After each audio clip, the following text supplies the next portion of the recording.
नमस्कार, स्वागत है आपका इंडिया न्यूज बिजनेस पर और मैं हूं आपके साथ दीक्षा राठौर। आइए नजर डालते हैं आज की टॉप 10 खबरों की ओर। बुलियन मार्केट में लगातार जारी रिकॉर्ड रैली पर आज 5 अप्रैल को ब्रेक लग गया है। इंडियन और ग्लोबल मार्केट में सोने और चांदी के रेट्स में करेक्शन देखने को मिल रही है। इंडियन मार्केट में सोने और चांदी के रेट्स में गिरावट देखने को मिल रही है, जो कि लगातार रिकॉर्ड्स हाई बना रहे थे। आज सोने का रेट MCX पर करीब 320 रुपए फिसल गया है। 10 ग्राम सोने का रेट 69,390 रुपए पर ट्रेड कर रहा है। वहीं चांदी में भी नरमी है। चांदी का रेट करीब 1100 रुपए तक फिसल गया है। 1 किलोग्राम चांदी 78,878 रुपए तक फिसल गई है। बात करें इंटरनेशनल मार्केट की तो कॉमेक्स पर सोना करीब $13 गिरकर 2300 के नीचे फिसल गया है। फिलहाल भाव $2295 प्रति औंस पर ट्रेड कर रहा है। चांदी के रेट भी 2.25% की गिरावट के साथ $27 के नीचे फिसल गए हैं, जो कि $26.60 प्रति औंस पर है। फाइनेंशियल ईयर 2024-25 की पहली मॉनेटरी पॉलिसी मीटिंग के नतीजे आ चुके हैं। नतीजों का ऐलान करते हुए RBI गवर्नर शक्तिकांत दास ने बताया कि इस बार भी रेपो रेट में किसी तरह का कोई बदलाव नहीं किया गया है। रेपो रेट 6.50% पर बरकरार रखी गई है। गौरतलब है कि मई 2022 और फरवरी 2023 के बीच RBI मौद्रिक नीति बैठक में रेपो दर को 250 BPS बढ़ाया गया था, लेकिन इसके बाद से रेपो रेट में कोई बदलाव नहीं हुआ है। केंद्र बैंक ने लगातार 7वीं मॉनेटरी पॉलिसी की बैठक में रेपो रेट को 6.50% पर स्थिर रखा है। इसका मतलब है कि आपको EMI में राहत अभी नहीं मिलेगी। रामनगरी अयोध्या ने सभी धार्मिक स्थलों को पीछे छोड़ दिया है। यहाँ पर भक्तों का तांता लगा हुआ है। देश और दुनिया के राम भक्त रामनगरी में इन दिनों बड़ी तादाद में पहुंच रहे हैं। प्रतिदिन लगभग 1.5 से 2 लाख लोग रामलला का दर्शन कर रहे हैं। जी हां, रामलला की प्राण प्रतिष्ठा के बाद 3 अप्रैल तक अयोध्या में 1.70 करोड़ श्रद्धालु पहुंच चुके हैं। दुनिया में इतनी बड़ी संख्या में लोग किसी भी धर्मस्थल पर नहीं पहुंच रहे। रिपोर्ट्स के मुताबिक ईसाइयों के सबसे बड़े धार्मिक स्थल वेटिकन सिटी में साल भर में करीब 90 लाख लोग आते हैं। मुस्लिमों के पवित्र स्थल मक्का में पिछले साल 1.35 करोड़ लोग पहुंचे।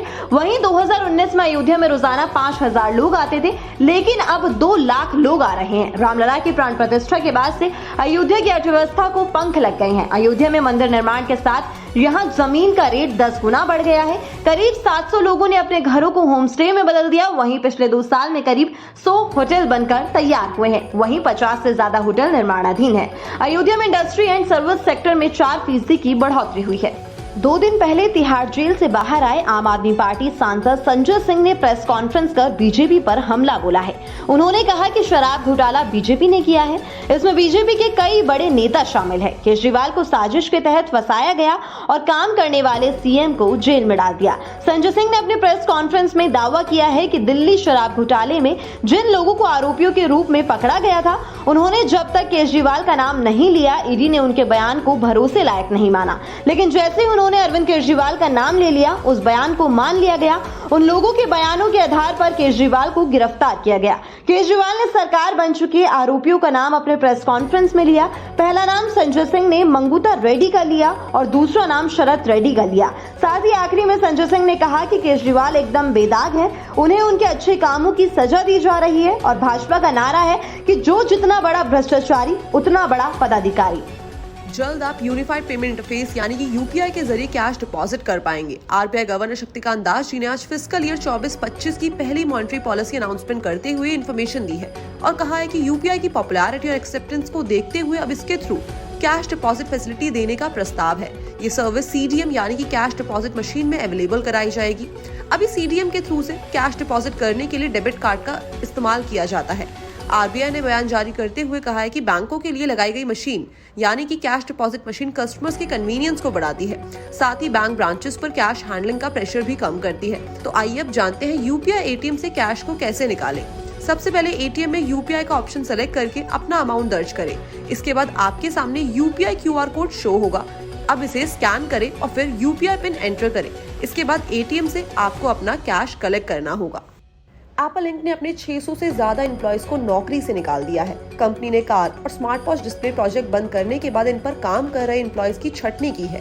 अब ब्लूमबर्ग की रिपोर्ट के अकॉर्डिंग एप्पल ने कैलिफोर्निया एम्प्लॉयमेंट डेवलपमेंट डिपार्टमेंट को दिए अलग अलग 8 फाइलिंग में इंफॉर्मेशन दी है। रिपोर्ट में बताया गया है कि next generation screen development programme में सीक्रेट प्लेस पर काम कर रहे 7 एम्प्लॉयज और कंपनी के कार प्रोजेक्ट का हिस्सा कर रहे लोगों को कंपनी से फायर किया गया है। कैलिफोर्निया में रूल्स के अकॉर्डिंग कर्मचारियों को इम्पैक्ट करने वाले हर फैसले की जानकारी एम्प्लॉयज डिपार्टमेंट को देनी होती है। तो हाल ही में एप्पल ने अपने 10 साल पुराने कार प्रोजेक्ट को बंद कर दिया है। कंपनी पिछले 1 दशक में इस प्रोजेक्ट पर अरबों डॉलर का इन्वेस्टमेंट कर चुकी है, लेकिन इतने समय में कोई भी फिजिकल प्रोटोटाइप भी तैयार नहीं कर पाई थी। कंपनी पूरी तरह से ऑटोमेटिक और वॉइस कमांड पर चलने वाली कार बनाना चाहती थी। इसके लिए 2015 से शुरू हुए इस प्रोजेक्ट में अरबों डॉलर इन्वेस्ट भी कर चुकी है।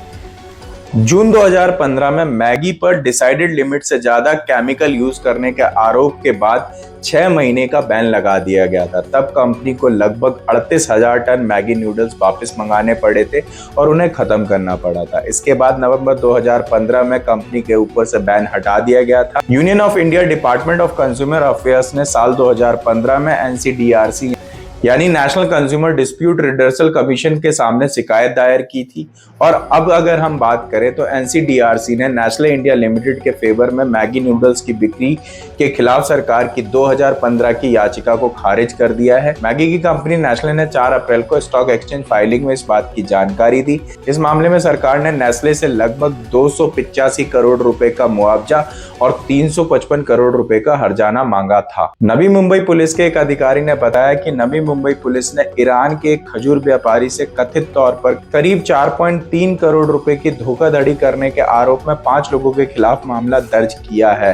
पुलिस ने जानकारी देते हुए कहा कि 2 ट्रेडिंग कंपनियों के मालिक सहित आरोपियों ने शिकायतकर्ता से खजूर खरीदे, लेकिन कथित तौर पर अभी तक खजूर व्यापारी को कोई भी भुगतान नहीं किया गया।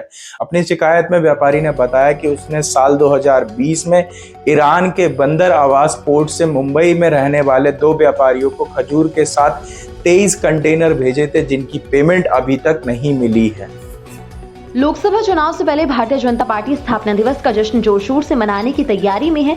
6 अप्रैल को बीजेपी अपना 45वां स्थापना दिवस मनाएगी। इसके लिए देश भर में विशेष तैयारियां की गई है। इस मौके पर पार्टी फिर एक बार मोदी सरकार के नारे के साथ देश भर के 10 लाख से ज्यादा बूथों पर विशेष कार्यक्रम का आयोजन करने जा रही है।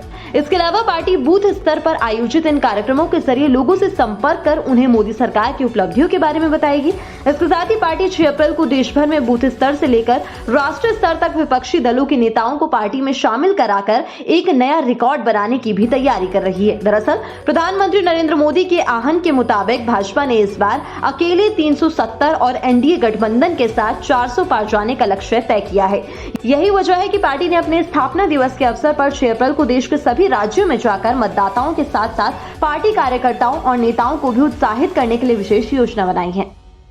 हफ्ते के आखिरी कारोबारी दिन बाजार में देखने को मिला रेंज बाउंड मोमेंटम। निफ्टी करीबन 1 पॉइंट्स की मजबूती के साथ 22,513 के लेवल पे जाके बंद हुआ, लेकिन आज बैंक निफ्टी 432 पॉइंट्स की मजबूती के साथ 48,493 के लेवल पे जाके बंद हुआ। और अगर आज सेंसेक्स की बात करी जाए तो आज सेंसेक्स करीबन 21 पॉइंट्स की मजबूती के साथ 74,248 के लेवल पे जाके बंद हुआ। अगर आज के टॉप गेनर्स और लूजर्स की तरफ नजर डाली जाए तो कोटक बैंक 1.99%, SBI लाइफ 1.56% और HDFC बैंक 1.47% की मजबूती के साथ आज के टॉप गेनर रहे। ग्रासिम इंडस्ट्रीज 1.95%, अल्ट्रा सीमेंट 1.74% और L&T 1.42% की कमजोरी के साथ आज के टॉप लूजर बने। अगर BSE के 30 शेयर्स की तरफ नजर डाली जाए तो आज BSE के 30 शेयर्स में से 13 शेयर्स हरे निशान पे बंद हुए और बाकी के शेयर्स लाल निशान पे जाके बंद हुए।